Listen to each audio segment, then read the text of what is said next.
most people who adhere to FIRE, they go about it like through saving up, like maybe through like paying off a house or like potentially getting like a houseboat or even like a camper van, doing van life full time. But they arrive at that destination by saving up for it. And there's actually like, I think there's a calculation which is like, if you take your yearly your yearly expenses and you multiply them by like 20, then you can do FIRE. Like in my case, that number I think would probably be about like $1 million. So basically, if you put $1 million into like high interest savings account or some safe investment like S&P 500 or like index funds, that kind of thing, the return you would get on your $1 million in my case would be enough to sustain you for the rest of your life. So that's cool and all. I think it's a little bit, I don't want to say it, but cynical. So for me, it's cool, but I'm more of the philosophy, like if you guys ever read or heard of the book Rich Dad Poor Dad, I 100% agree with Robert Kiyosaki when he says that saving is for losers, because I mean, like obviously it'll buy you freedom. So I think that's what savings or capital in this case, because I consider it capital because it's money for me to do things with, or the money that I have like in a checking account that I can actually use to invest in projects that, or like, whatever, ventures that personally fulfill me and make my life worth living.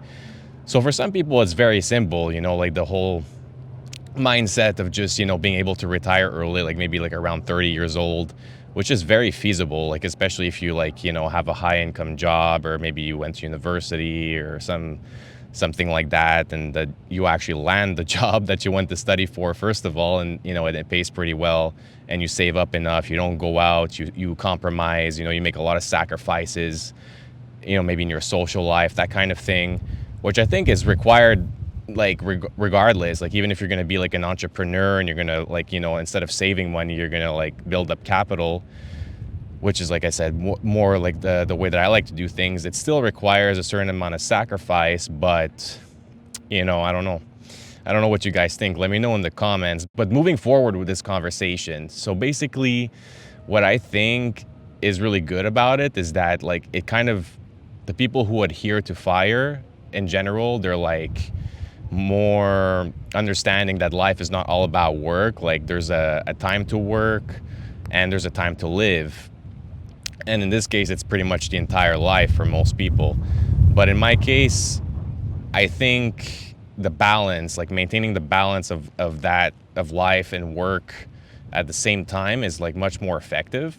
And that's basically going to result in, I think, more satisfaction. So here's why I think that is, because like if you're the type of person who can enjoy just like living on a boat and kind of like, in a sense, depriving yourself of certain things, like maybe you budget for like outings and but like, for example, if you need like, if you have an idea all of a sudden for a project, something you really want to do, like maybe you want to produce a movie, or you want to like I mean, a lot of people who do FIRE like do YouTube and like all, these online, like most people do something, that's the thing. There's, unless you're like 50, 60 years old, you're probably not just going to want to retire on a boat or like, live in the house that you worked for your entire life. It's like, it's not that different from just like everyday people's strategy, which is just, like you want to retire at some point. It's just, in this case, you want to retire early.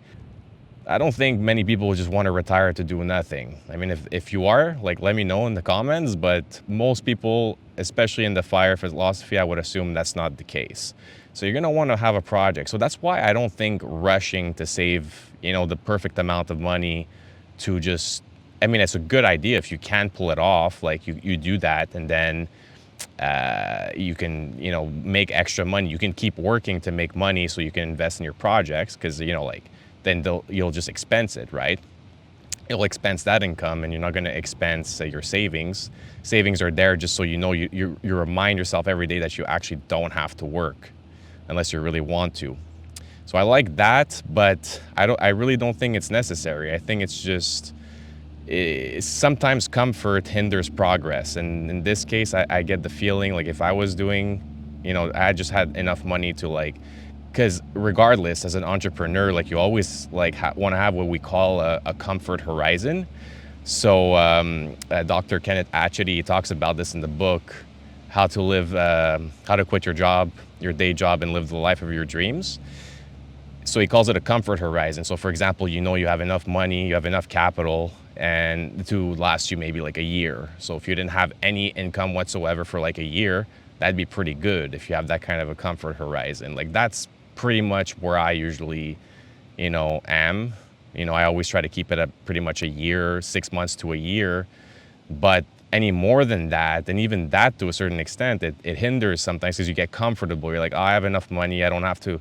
And it deprives you, it robs you a little bit of your ambition, I find. So that's just what I think personally. It's what I personally experience as a freelancer, like having this comfort horizon, which is similar to the FIRE, saving plan in a sense, except I'm not saving for my entire life. I'm just saving for like a 6 months to a year. So I think that's a good idea. I mean, I think that's actually a requirement. I would not be able to be doing what I'm doing today if I didn't have the ability to save up at least enough, like 6 months to a year. Back in the day when I first started doing what I was doing, like when I quit my last job, which still wasn't a 9 to 5, I was like bartending and waiting in restaurants. That was the last thing I did. I did a lot of other things, but that was like the last official job I had. And I had saved up enough for 2 years, but I was living very minimalistically for those 2 years. I was living in a practice studio for musicians, like basically the equivalent of, actually it's worse than what Elon Musk did because he lived in his office. But like for me, there was like sometimes like metal drummers and like bands rehearsing when I was trying to sleep. Like it was an amazing time. I don't regret that period of my life. I think it was one of the most exciting actually, but it's just, it's a transitionary period, and I had enough. I was paying like somewhere between $300 and $400 a month for rent. So it was crazy, and I had enough for 2 years of that. But then I started making income, whatever, moved into my loft, level up, all that stuff. It happened. So, but you need to have at least enough for 2 years, I would say, to start anything meaningful, that is. And you got to like make sacrifices, like maybe live with your parents. In my case, I really wanted to do this on my own, but you might be better off living with your parents during that period, or just renting a room, doing van life. But if you saved up enough to buy a camper van, I wouldn't put that first, because that still requires a lot of money, like to buy the vehicle and to like outfit it and everything. It's still a significant investment. So that's why it came afterwards for me. But like you get the idea. So the general idea, if you want to break out of a 9 to 5 job, is you need to save up. Like that, I will agree. Like it needs to start with that. But I just don't think you need to save up for your entire life, especially if that requires you going to like college, university, and study something it's not really something you want to do. It's something you just want to do to get the money to not do it. You know what I'm saying? So if that's your train of thought, I think you might be making a mistake. Don't take my word for it. But I think it's better to just, like always be doing the thing that you like, no matter what, even if you're broke. Like you start off broke, I think it's better than if you just, save up to be able to do the thing that you want to do. Because oftentimes most people, they get comfortable, they end up at like 50, 60 years old, they still not retired yet, because, then other things come into play. Then there's the wife, there's the kids, there's the family. And then at that point, you're kind of, you're stuck. Maybe your partner doesn't want to retire early. Maybe your partner wants another house, wants to go on vacations to Disneyland with the kids, and then you need to keep working. And so I think and you might not even be aligned with that person, because at some point you might end up getting divorced and you'll be like, well, I didn't do the thing that I wanted to do. All right, guys, that's it for this one. If you're building something that's meant to last, whether it's a camper van, a business, or just a better way of living, I'm glad you're here. Everything I use, recommend, or offer is linked in the description. Take what works, build your own blueprint, and I'll see you in the next one.